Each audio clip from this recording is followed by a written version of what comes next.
Sometimes it seems like climate news belongs to a secret club for scientists and experts. There are so many technical details, it's easy to get lost in all the facts. Yeah, you shouldn't have to be a PhD in order to understand the climate news. It's a question about democracy, I think. It actually is, and that is why it's so important with knowledgeable and balanced journalism covering this area. And today we have one of the world's most well-regarded tech journalists here with us. It's a pleasure to have you on board, Amy Harder. Welcome to this episode of The Switch to a Green Economy. I'm Kristina Hagström-Milewska. And I'm Alexander Helling. Please stay tuned.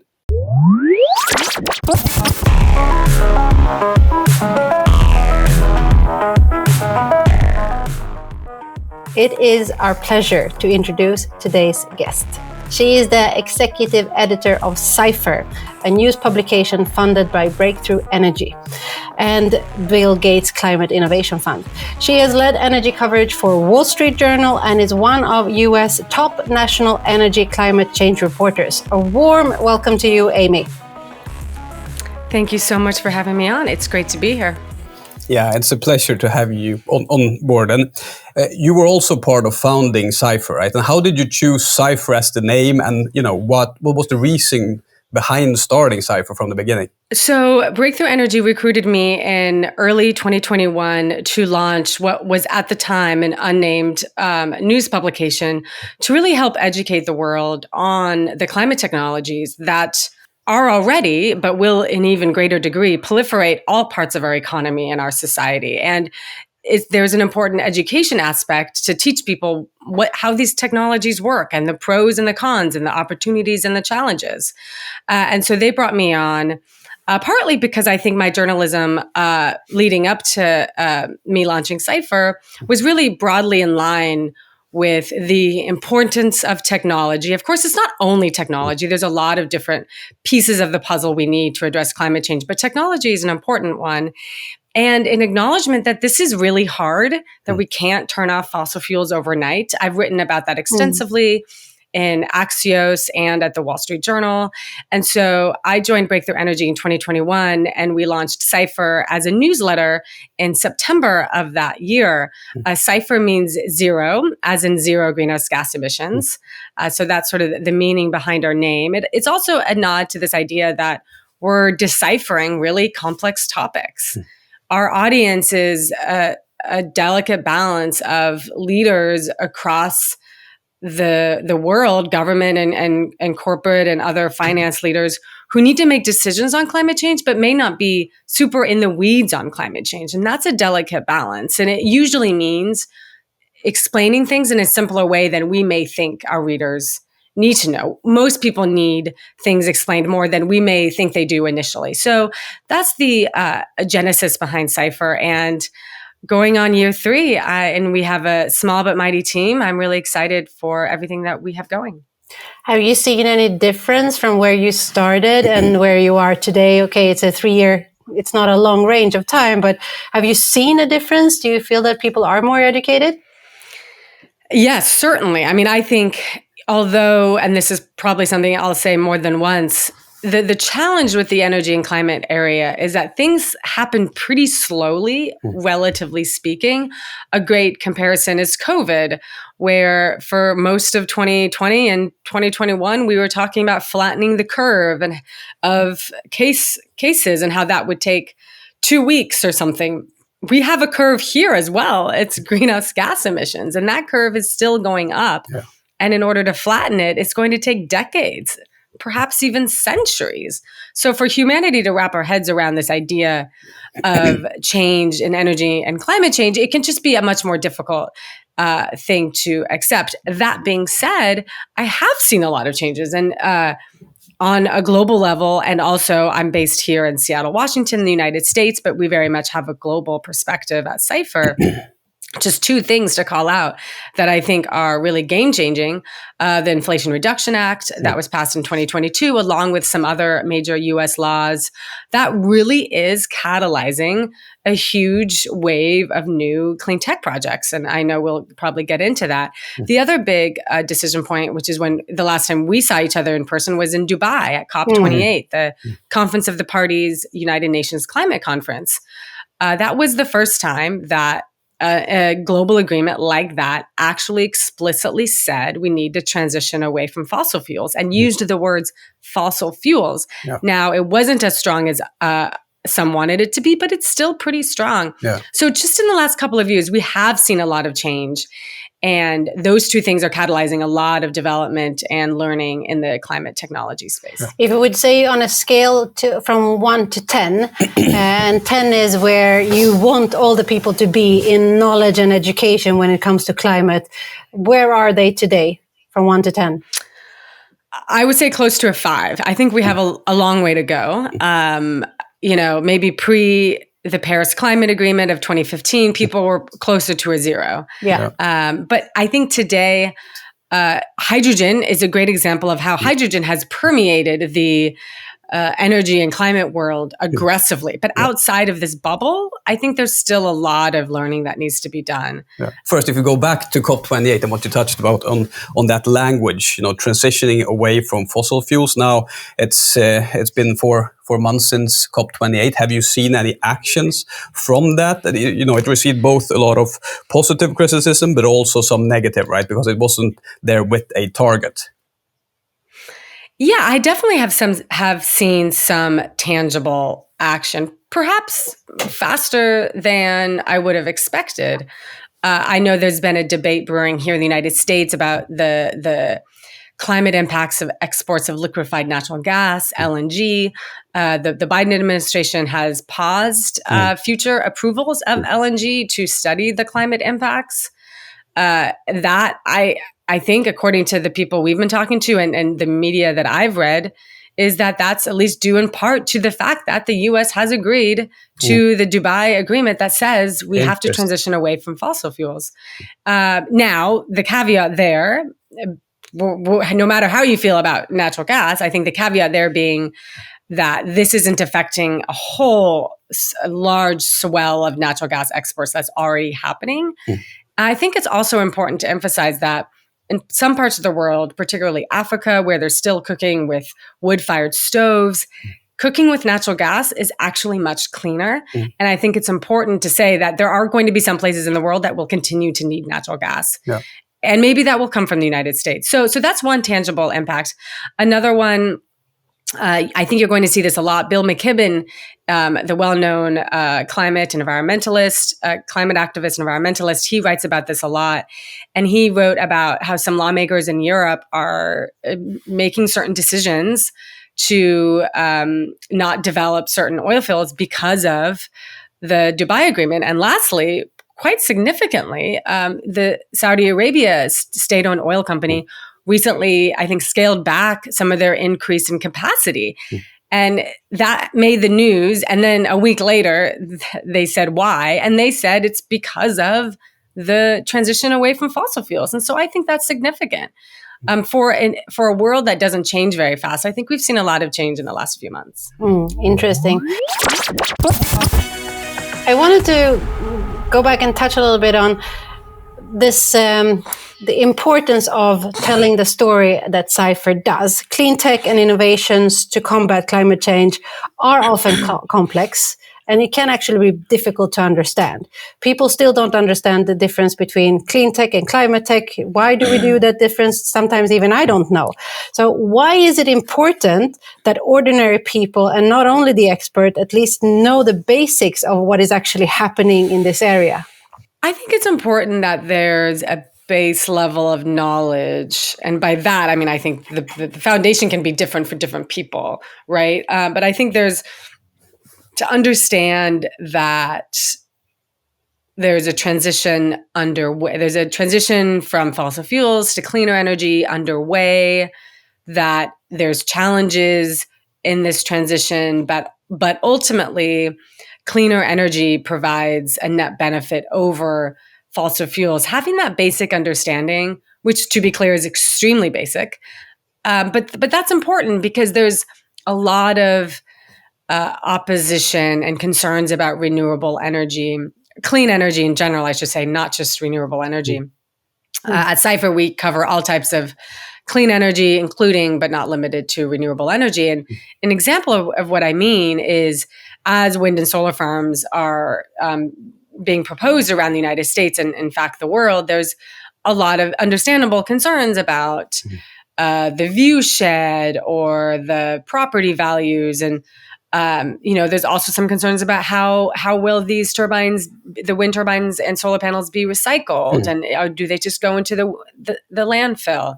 Having clear and concise answers for these types of concerns are really important, and that's something that we're still striving to do at Cipher. We are starting to peel back some of this onion, but we haven't gotten to the end of it yet because there's a lot to unpack and explain.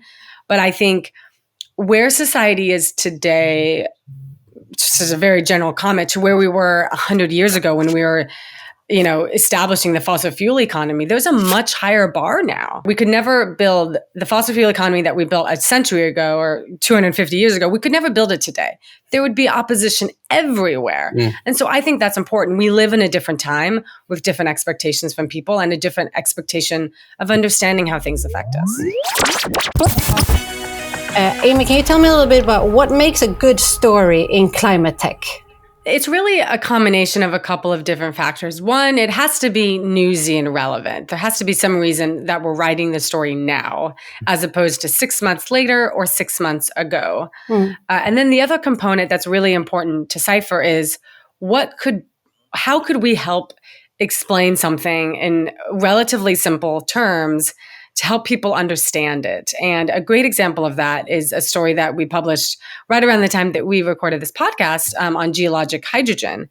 And it was really a great explainer written by our new senior science and technology correspondent, science and economics correspondent, Kat Clifford, who really dug deep on geologic hydrogen right as the time. February was a month where we saw a bunch of activity on this. There was a Senate hearing, there was some fundraising rounds, there was some U.S. Energy Department announcements that we really saw a moment of, hey, this is a time for us to dig into this really important topic. So those are some important things that we look out for a good story.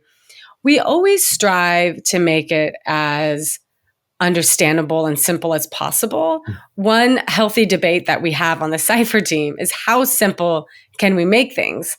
Kat Clifford is such an amazing science-oriented reporter that we had healthy debates of, okay, how simple can we make this? And we had great debates back and forth. And I would say, I don't understand this. We need to make it simpler. And she would try to make it simpler. And we have these debates constantly. Another one of our reporters, she said we didn't need to explain what an electrolyzer is. And I said, no, we definitely need to explain what an electrolyzer is. Even if most of our readers already know, we don't want to make our stories so wonky that we close out new readers who may be new to the journey of climate technologies and need something explained to them in a way that maybe some of our other readers don't. I love that example. And I love that you guys are having that conversation behind the scenes, because I think that that's exactly where we need to be when we're telling the stories about climate and clean tech and so on, to be able to dare to ask ourselves the questions, like, do we really understand this? Is this really explained? Or go back and summarize things if we're not sure.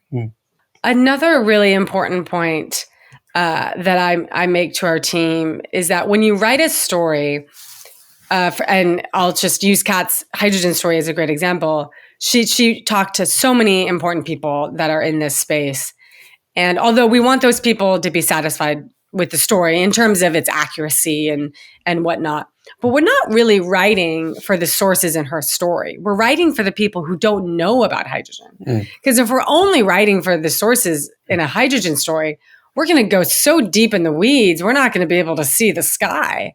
And that's something that is a delicate balance for sure. But it's something that we strive to do every day. Another quick example, a story that I did a while ago on direct air capture and just the carbon management sector overall. I likened it to the carbon is the trash of our climate change era. And if you think about it that way, like the trash industry, at least in the United States, I know in Europe it's a little bit different, but in the United States, the garbage industry is heavily involved with government and regulated and such that they can function, but they also make a profit. And so that helps. In my experience, people have appreciated that metaphor because it helps them understand, oh, even though I can't see carbon dioxide emissions, I can understand that it's actually a new kind of trash. So that's another way that we're trying to simplify things. So Amy, during 2023, if you would pick the 3 top technical developments that you saw from Cipher, what would those 3 be? I would say, each year we do these sort of look backs and look aheads. And I was sort of reflecting on this before we gathered today. And one that we actually didn't cover too much in Cipher, but until this year, actually, we've done a little coverage here in 2024, is all the news about electric vehicles. There's been a lot of coverage of the slowdown in sales of electric cars and all these headlines about how, this was, it's just these really big headlines that are suggesting doom and gloom for the EV sector. And I think, so just to be clear, there's actually no net slowdown. It's just a slowing of growth. It's sort of going from a sprint to a fast jog. Like you're still very much moving forward. I think a lot of the headlines, like there was one in the Wall Street Journal that said, inside the 6 months that short-circuited the EV industry. And that makes it sound like that people actually have rejected electric cars en masse. And that's just not happening. Yep. And I think that's an important distinction. And it's an important distinction not only for EVs, which are, of course, an important climate technology, but they're just one technology. It's important because we're going to see this over and over again all across the climate tech world for the next 5 decades. So, settle in, get comfortable with these cycles because they're going to happen. Another development that we've seen is the slowdown in acceptance of alternative proteins with things like the meat made from other ways through a lab or through other material. And we've seen a slowdown in the stocks of some of those companies really plummet. And I think that's a sign. Now, I think I shared earlier that I grew up on a cattle ranch. So to be clear, my college was paid for on the backs of cattle. And I want to be clear about that. At the same time, I do think, I think there's an open question how willing consumers are to eat something that's very different from what the natural version is. Like, I mean, we can debate the animal rights of killing animals to eat them, but it is natural insofar as it's what we've done. Maybe it's not natural. It's just the way we've done it. And consumers have accepted that. And so to go from something that's totally different out of like a science lab, I'm not sure if consumers will be accepting of that. I think that's an open question. Maybe there's other ways to do it, things like vaccines or other things that can reduce the methane from real cows. So anyways, those are 2 developments, the EV slowdown and the alternative protein pullback, I think are 2 things that we were watching last year. I've already mentioned, but geologic hydrogen and just this, the debate over hydrogen, I think was one that really came out in full force. We're really seeing a lot of people who are on the same side of like, we all agreed, hey, we need to do something about climate change. It's a problem. We need to pass laws to address it. And that even though it took the US 30, 40 years, that was actually the easy part. Yeah. And now we're in the hard part of actually solving it. So now we're seeing all these different factions and debates happening. And hydrogen is one very clear example of this. I wrote an article last year called The Wild and Wonky New Climate World, meaning that hydrogen is just the latest example of how we're going to have a lot of healthy debates And we can hopefully do it in a healthy, productive way, right? Instead of sniping and yelling at each other on X/Twitter. And then just, I know I've listed a couple more than 3, but the last one that I'll name here is the COP28 outcome in Dubai. I think that was very significant. It's not very often that journalists and others who talk in this industry get to say that, wow, that was a very clear-cut, significant piece of news. I could probably count on one hand how many times that's happened in my career of almost 20 years now covering the space. And so that's significant. And I said it right after the agreement, and I'm going to keep saying it because I still think it's significant, even though that doesn't mean emissions will drop tomorrow. But it sets us on a curve, it sets us on a path where that flattening of the curve, as I mentioned earlier, is more likely to happen. What on your radar are the 3 most interesting clean tech areas for the near future? I think one that's been on my mind lately is just how the electricity grid is going to evolve. I mean, it's very clear that wind and solar are going to be a dominant electricity source. But, as the saying goes, the wind doesn't always blow, sometimes for months in the North Sea, apparently some data is showing. And the sun isn't always shining. And there's a lot of innovation happening in long duration energy storage that can store energy and electricity for more than hours, which is what lithium ion batteries do. But, days and months is what we need. And as that innovation continues, which is going to be challenging, I think it's becoming clear that we're going to continue to need what's called baseload power. Some people don't like that term, but basically something that can be turned on and off and stay on. And nuclear power, both fission and fusion, are examples of that. Geothermal is also an example of that. And I think that's going to become clearer in the months and years ahead. And so we want to be on top of that. I know I've mentioned this a lot already, but hydrogen and geologic hydrogen, I think that will be interesting. Is geologic hydrogen another gold rush, as many media have stated it? Will it flame out and be much ado about nothing?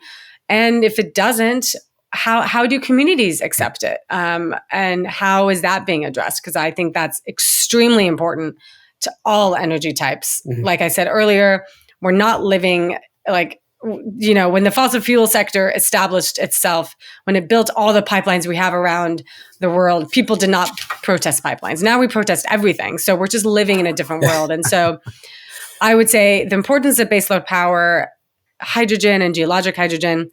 And then as a third, and I know this isn't specifically clean tech, but it's obviously impacting it, it's just the way we're going to build things in the world. I did a story. Cipher has a partnership with the Associated Press, a reporting partnership, and I did a story out of MIT where a new course is teaching students to be mediators in clean energy projects that have faced opposition. And I sat in on the class and I talked to the people involved in one of the projects they were working on in Michigan, and it's extremely hard to get people to support a solar farm, which is much less, you could argue, is at least simpler to understand than, say, a carbon dioxide pipeline or a hydrogen facility or a direct air capture facility. So even things that should be easy are hard. And so I think having some humility in the clean tech and climate tech arena to say, hey, okay, our technology might be great, but we have to make sure our community engagement is also great. So we don't try to bulldoze over, not literally, of course, but figuratively and, bureaucratically, don't bulldoze over communities, but instead engage them and try to make it so the energy transition can be helpful to both the emissions, but also to people. I mean, in the beginning of our conversation, you mentioned that the world today is at a 5 on a scale of 1 to 10 on knowledge and being educated in the climate tech and climate situation in such. If you would have a magic wand and you would say, okay, I want them to jump from 5 to 10, what would the 3 things be that you would like them to do? Or what would you like to do? One would be and I hesitate to use this word, but there's not a better word, so I will use it. It's to sort of somehow eliminate misinformation. Misinformation is an extremely loaded term, and some different political leanings think, they attach different meanings to that, and I want to be respectful of that. But, wind turbines do not cause cancer. And there's other just really basic facts about clean energy that I hope that we could all agree to, because that will make it a lot easier to build everything. And if there's conspiracy theories going around, did you? Yes, I pushed the green button because I think you're on to something really important here. Okay, great.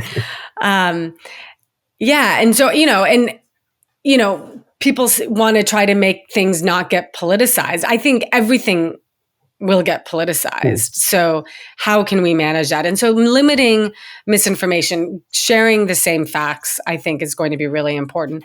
And also, and this might sound cheesy, I would love people to be more humble and open-minded. When I talk to people, they seem so certain of things that they actually don't know anything about. And I think there's a saying out there that says, the cowards are so certain of things they don't know, and the people who are wise are full of doubt.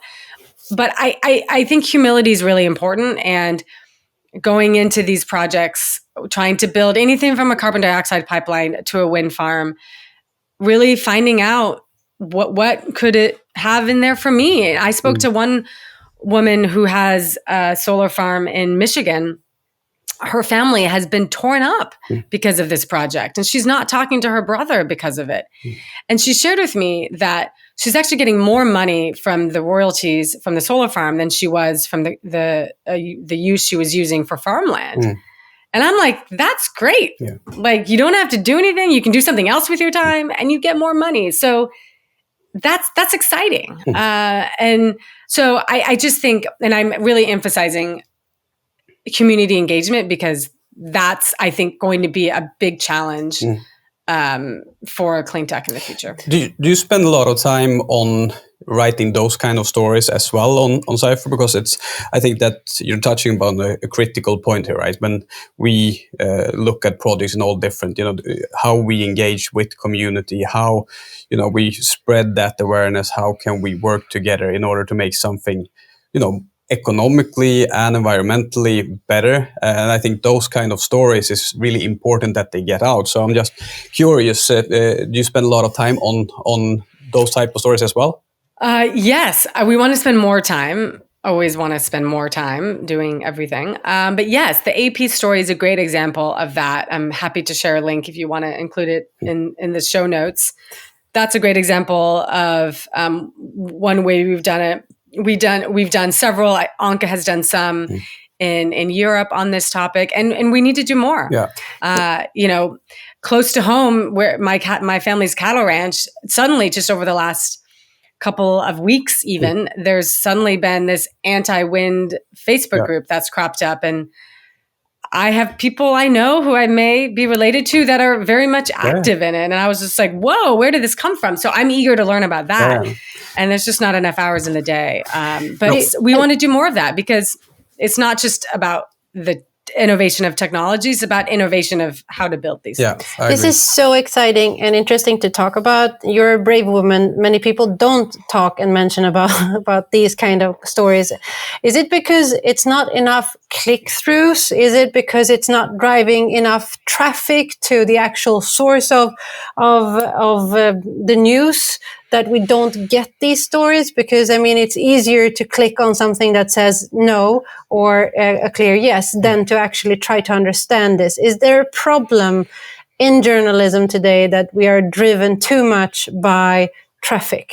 Well, I certainly think that's the case overall in journalism, not just climate journalism. And in recent weeks and months, we've actually seen some layoffs in journalism generally, and then also in climate tech in particular, which is concerning, of course. Cipher we're not a competitive outlet. We want to partner with other outlets. We're education and explanatory. So the more the merrier is our motto. So we certainly don't strive for unnecessary traffic. We obviously want people reading our stuff, but we're not going to be doing clickbait things or adding Taylor Swift and cats into our headlines, because both those probably would get a lot of clicks. But, there is there is good journalism happening in this space. And one feature of Cipher that readers really like is what we call our lunchtime reads and hot takes. On the website, there are top reads and hot takes, and that's where we read other journalism and we comment on them. And that's our chance to kind of give back to our colleagues in the journalism industry to say, hey, this is a great story. Sometimes we make subtle suggestions of how we think the story could have been better, but most of the time we're commenting in a pretty neutral way. And I would recommend just one I love that has come to mind. Awesome. Sammy Roth of LA Times, he's done a really great job covering this particular topic of trying to build clean energy and engaging with communities. So if you want more of that type of coverage from the US, I would definitely recommend that. But I would be remiss if I didn't also plug a particular story that Anka Gurzu did last year. This amazing story. She had a tidbit of it from one story, and this is kind of how we work as journalists. She's doing this one story about the regulatory review process and how it's very cumbersome in Europe. It's cumbersome everywhere, it appears, except for perhaps China. And she had this nugget of like the fact that the regulatory review process in Europe is still dependent upon like printing out paper, like mounds of paper. We didn't have room to get into it in that first story. So then she came back to it a while later, and she did this great story about how there's this archaic dependence on printing out paper to review all these projects. And although it's not community opposition or community concern, it's part of this overarching challenge of how do we get things built? If we get things built by having to tear down a bunch of trees to print out a bunch of paper, when we have this thing called the internet and the cloud that should enable us not to have to print things out. It was just such a great story that I would be also happy to share the link. And those are the type of things that we want to do more of. I hope that you get more and more and more and more done, because it's so important. I'm sitting here hosting the Switch, being very proud of what actually we get to give the public, right? Having people like you and others on this podcast in order to. But I really do see that there is people are so used to fast facts and easy news that this kind of news don't get the airtime it deserves. So your work at Cipher and how you're doing it is so important in order to get more information out there when it comes to where we are at in the world in order to make this switch. So thank you, Amy, for continuously struggling and making sure that news are heard and seen. You're very welcome. This was a fun conversation. Now we're moving on to an end. Is there anything that you really can't let go of? Is there anything that you bring with you from this conversation today? I have 1,000 more questions for you, Amy, but I think, what you said about COP28 and what that actually, the way I interpret it is that, getting the text that transition away from fossil fuels allows us to spread the awareness and raise the bar from maybe up to a 5 right now, but if we can take that up to a 7 and an 8 and getting everyone aware that we can make a difference as a person, as a company, as a government, I think that's going to be really important. So I've been thinking a lot about that during this conversation. So that's what I bring with me. What about you, Amy? What can you let go of? Yeah, I think on this keeping with the 1 to 10 scale, which I really appreciate that, by the way, because it helps distill lots of things down. We don't need to get 100% of the people to know 100% of everything, right? And that's just not how the world works. What we need is enough people to understand it accurately. And also, if you have a scale of 1 to 10, we don't want people going -5 and they learn all these wrong information about clean tech. So I think limiting the amount of wrong information out there and keeping an open mind and being humble. I know that's so cheesy, but in this, historically, leaders and people, experts and others are rewarded for being extremely confident and some perhaps cocky and egotistical. But I want to exude more of a humble leadership and a humble mindset that things are going to change. much more than we can imagine. None of us probably could have predicted geologic. I mean, somebody could, but geologic hydrogen came out of nowhere. Maybe fusion will happen. Maybe it won't. Maybe geothermal will be the source of our baseload power in the future. We just don't know. And with that, humility brings a sense of curiosity that then opens the door to better questions and better answers. And my takeaway as well for today, good ones, by the way, is also the importance of the community work that we really need to do to tell these stories about people so that they actually understand it. I love the mission you have with making sure that people understand it, decipher something and make it easy and tangible for them, because that's how we can actually create that change that we have. Yeah, and also, I think, looking at all the stories and how we, spread awareness within the whole, transition and clean tech industry. How do the different technologies and different systems work together? Like you mentioned the grids, for example. So how do we create smart grids with different power sources? How do we tell those stories in a good way? And also by that lifting different technologies, different companies, new solutions that are better and making so that we can scale it up faster. More stories for the people. That's how we summarize today's conversation with Amy Harder.